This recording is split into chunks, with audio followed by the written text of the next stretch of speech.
67. I saw also that they became satiated, that their house was in the midst of a delectable territory, and that sometimes their eyes were opened, and that sometimes they were blind, until another sheep arose and conducted them.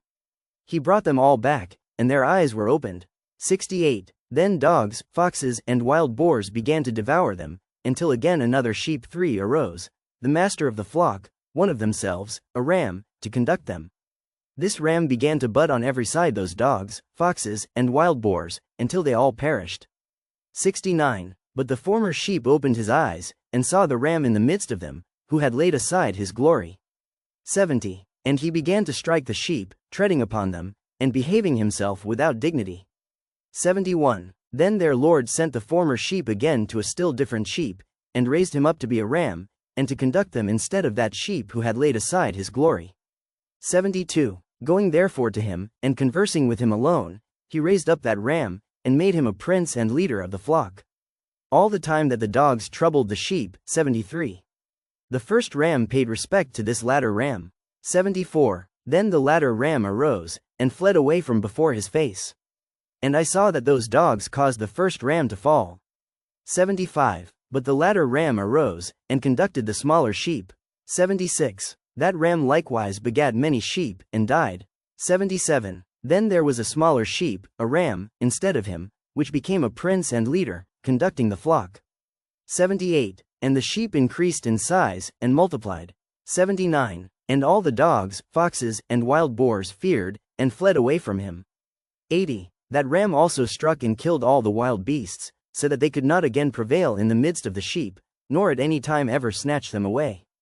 81. And that house was made large and wide, a lofty tower being built upon it by the sheep, for the Lord of the sheep. 82. The house was low, but the tower was elevated and very high. 83. Then the Lord of the sheep stood upon that tower, and caused a full table to approach before him.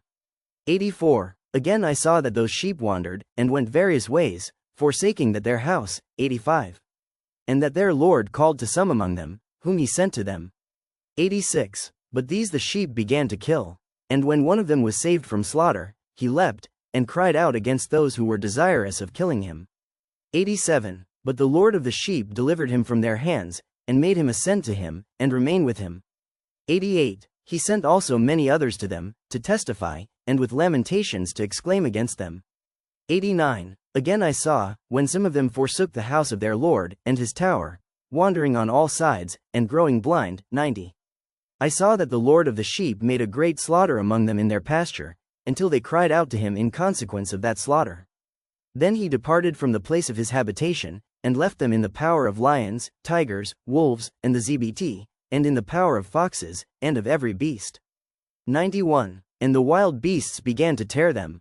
92. I saw, too, that he forsook the house of their fathers, and their tower, giving them all into the power of lions to tear and devour them, into the power of every beast.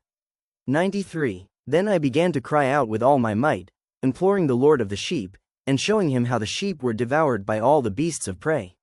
94. But he looked on in silence, rejoicing that they were devoured, swallowed up, and carried off, and leaving them in the power of every beast for food. He called also 70 shepherds, and resigned to them the care of the sheep, that they might overlook them. 95. Saying to them and to their associates, every one of you henceforwards overlook the sheep, and whatsoever I command you, do, and I will deliver them to you numbered. 96. I will tell you which of them shall be slain, these destroy. And he delivered the sheep to them. 97. Then he called to another, and said, understand, and watch everything which the shepherds shall do to these sheep, for many more of them shall perish than I have commanded. 98. Of every excess and slaughter, which the shepherds shall commit, there shall be an account, as, how many may have perished by my command, and how many they may have destroyed of their own heads. 99. Of all the destruction brought about by each of the shepherds there shall be an account, and according to the number I will cause a recital to be made before me, how many they have destroyed of their own heads, and how many they have delivered up to destruction, that I may have this testimony against them, that I may know all their proceedings, and that, delivering the sheep to them, I may see what they will do, whether they will act as I have commanded them, or not.